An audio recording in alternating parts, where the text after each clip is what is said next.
அளவுக்கு அதிகமா யோசிக்கிறதும் கெடுதல் தான்.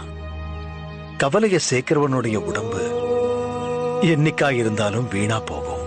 காசை சேர்க்கிறவனுக்கும் அதே நிலைமைதான். எதுவா இருந்தாலும் என்ன செய்யலான்னு யோசி, நடந்ததையே யோசிச்சுக்கிட்டு இருக்காது. உனக்கு எப்பவாவது உதவி தேவைன்னா என்ன உன் மனசுல நினைச்சுக்கோ. அந்த ராமன் உன்னை காப்பாத்துவான். हे साई राम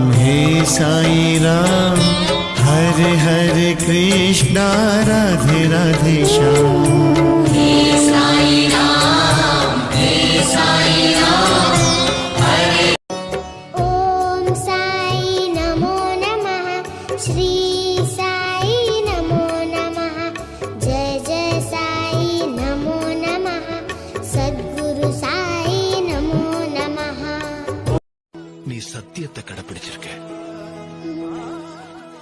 சத்திய வழியில போறது சாதாரண விஷயம் இல்ல. நிறைய பேர் இந்த வழியில போறதுக்கு பயப்படுவாங்க. ஆனா என்னைக்கும் நீ அந்த மாதிரி இருக்க கூடாது. நீ தப்பு பண்ணலைங்கிற போது நீ யாருக்கும் பயப்பட வேண்டிய அவசியம் இல்ல. எதுக்கும் பயப்படாம இருக்கணும். நீ அவங்க கண்ணை பார்த்து நேரா பேசணும். தைரியத்தோடையும் நம்பிக்கையோடையும் அவங்க கிட்ட பேசணும். நினைவு இருக்கட்டும், யார் ஒருத்தர் தப்பு பண்றாங்களோ அவங்கதான் உண்மையானவங்களுடைய கண்ணை நேரடியா பார்த்து பேச பயப்படுவாங்க.